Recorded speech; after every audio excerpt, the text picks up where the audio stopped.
Hey everybody, welcome to Driving with John.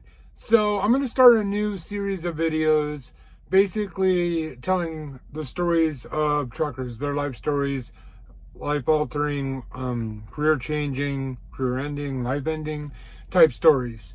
So if you'll, just hang out and listen to a couple of these stories, I think you'll enjoy it. Okay, so the first story was sent to us by an anonymous truck driver, and he wanted me to tell you this story, and the moral will be at the end, and there's also a twist, but you don't know the twist until you get to the end. So, all right, it starts off in November of last year. It was kind of a chilly morning, about 4 a.m. He gets up out of his bunk, kind of gets dressed, starts his truck, does his pre-trip, does all those things that a good professional driver does. He gets in his truck and he starts driving down, he's in a rest area, he starts driving down the highway, and all of a sudden, it just starts kicking and bucking and just acting really, really bad. So he pulls over on the side of the road, and it kind of levels out a little bit. And so he decides, he was going to go to when it started kicking and bucking, he looked at a truck stop up to about 2 exits up and a Pilot, and he thought he'd go there. But when it was so bad that it forced him to the side of the road only a couple of miles later, he decided that wasn't going to make it. So he was actually on the phone with his wife when he was on the side of the road telling her what was going on. And she said, hey, the next exit has a Love's. So he decided, all right, good. We're going to call the guy Bob. So Bob went to the next exit, and as he started going to the exit, oh man, something popped, and there was a loud whistling sound coming from the right side of his truck, and he didn't even want to pull over. He was only a couple hundred yards from Love's, so he just went ahead and, took the turn and went into Love's and parked. And, it was not a good situation. But before we go what happened from this point on, I need to tell you his backstory. Otherwise, you won't understand what happens next. All right, so his backstory is kind of an interesting one. He started as an owner-operator just a few years before this, and he was working for a guy, and things were going really, really well. And then his wife came up really ill, and he ended up only working probably 2 weeks a month. And he made some really bad financial decisions. He went out and bought a new car.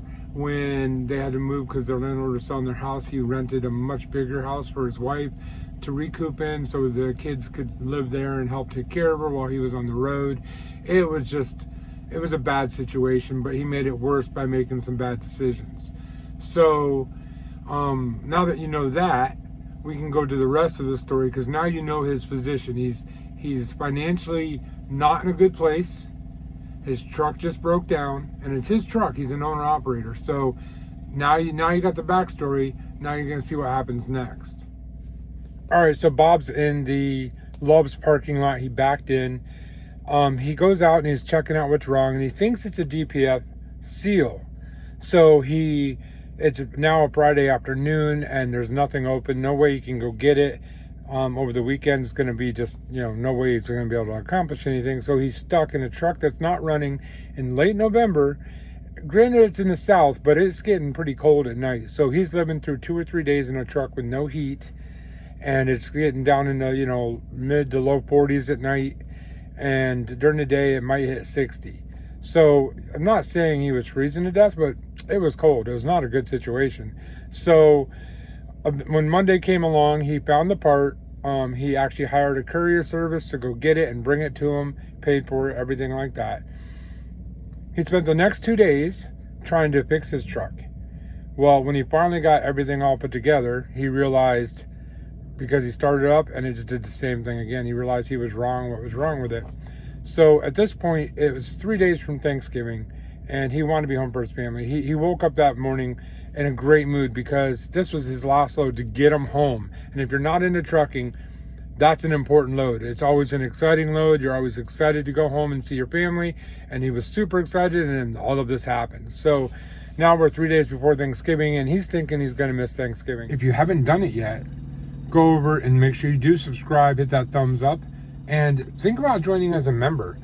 What I'm going to do is these stories, I'm going to release them actually, I think 5 days early for my members. Anybody that is a silver or a gold member will see it 5 days early. If you are a bronze member, you get your comments responded to. That's kind of, and you get the cool badge. But remember, 50% of those proceeds goes to help people that are in need. Well, luckily, his wife had been communicating with a couple of people at their church, and 2 guys drove over 1,000 miles, all in one trip to pick him up, and then turned right back around and drove 1,000 miles back to take him back. Now he drove part of the way back, but that's 2,000 miles in basically a day and a half. That's a lot of driving in a regular car. So he did get home for Thanksgiving, and he figured out what he thought was wrong, and he ordered the part, but the part took 3 weeks to come in. As you guys know, last year parts were not available. So he sat at home for 3 weeks. 3 weeks, it comes in literally the Tuesday before Christmas. Or Monday before Christmas, I think. I think it was the Monday before Christmas, he told me. So then, he just stayed for Christmas, because if he went up then, he would miss Christmas with his family, and it was supposed to be a big occasion. So he stayed for Christmas with his family, and then he took the part. Actually, him, his wife, which still wasn't doing too well because of her health conditions, and his son, they drove 1,000 miles back up to the truck, took this $2,500 part to fix it. It took them 2.5 days to fix it. There was a lot of issues, a lot of things that needed to go buy tools and different parts that they didn't have and things like that. So after it was all said and done, they got it together and they started it up, and the whistling part was fixed.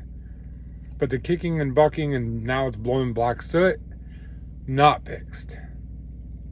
So he has 2 choices at this point. He can, well, in his mind, okay, we're gonna go off of Bob's mind right now. Bob has two options in his head. He can go home defeated, call somebody to tow it somewhere to get it fixed, and hopefully he can afford it, or just kind of give up. And he's not the giving up type. So as you'll see as the story goes on, he's very determined to be an owner operator. Okay. So he goes home. He finally gets it towed to a dealership. The dealership, takes 3-4 days, finally comes back with an estimate. $16,000. Now, like I said before, his financials were not real good because he made some really bad financial decisions, and with his wife being sick and only working probably half the year before, or that year, it was not a good situation. So, yeah, he was not in good shape. So then, he decided that he would try to find some financing for it. So this all continued all the way into February. So now we're talking from November until almost the end of February, and he still hasn't made a dime. He was so determined to be an owner-operator, he did not want to give that dream up. So finally he realizes the financing's not going to come through. He contacted the company he was owner-opt through. He contacted, loan agencies. He even thought about selling the truck to try to kind of, just get out from underneath everything. Unfortunately, nothing panned out. So he realized it took him, 3 months basically to realize this dream of being an owner-operator is going to be put on hold. He finally did the responsible thing, and he went out and started looking for another job, another driving job as a company driver. Now, you got to realize this situation is not a good situation. Even if he gets a great job, his truck is 1,000 miles away. It's sitting at a dealership where it's probably going to be charged storage fees, and he's going to a new job, so he's not going to be able to go get it. He's going to be out on the road. He's an over-the-road truck driver, so it's not a good situation. So he starts looking for jobs, and he finds a small carrier that it's not far from his house, so it seemed like a good situation. He can go out and back and be home on the weekends and still make pretty good money. So that was his plans. So he decided to do that. And meanwhile, he also called up and got a hold of a tow service up there, the one that towed it to the dealership. The guy was a really great guy, and he did him a solid. He basically said, hey, you pay me $500 to tow it back to my yard, and I won't charge you any storage fees, and you can keep it there as long as you need to. I'm like, wow, that's a really good deal, because that never happens. People aren't usually that generous. So, so he starts working for this new company, and at first, it's not the best pay for his years of experience and everything, but it's the first job that he could get, so he just grabbed it and ran with it. And at first, it didn't seem too horrible, but week after week, he had to correct his paychecks. He wasn't getting his pay statements. There was so much that just didn't seem right after a couple of weeks. The trucks were breaking down. There were all kinds of issues. He realized that this was not a good carrier to be with, but he didn't have another job, so he started looking for another job. Well, there's going to be a part 2 of this story, and that's going to be the next video. So what I'm going to tell you is I'm going to reveal to you the twist and the moral of the story. All right. So the moral of the story is, in trucking, when things are going really well, you have to be very, very disciplined with your money and save as much as you can for the bad times, because they're going to come. That's the moral of the story. Now, y'all ready for the twist? This is going to blow your mind. Are you guys ready for this? You guys are just going to... All right. Bob was not an anonymous. Bob is driving with John. Boom! Bet you didn't expect that, did you? All right, make sure you stay for part 2. Should be out in a couple of days. What happens after this will blow your mind. That has to do with a whole separate problem. So there you go, guys. We'll see you on the next video, all my trucking buddies. Keep those tires turning, stay right side up, and keep making the money.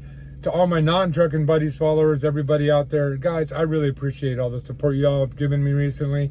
And let me know in the comment section what you guys think of this, story, trucker story time, or whatever you want to call it. Matter of fact, I'll have a little competition. In the comment section down below, tell me what you would call these segments. What you would title them as a segment. Trucker story time, something along those lines. I will pick the best one, and that's what I will name my segments, all right? So if you watch till the end, you get to name videos. All right, guys, see you on the next video. Remember one very important thing, truckers are people too. Be nice to us. See you on the next video. Driving with John is coming through!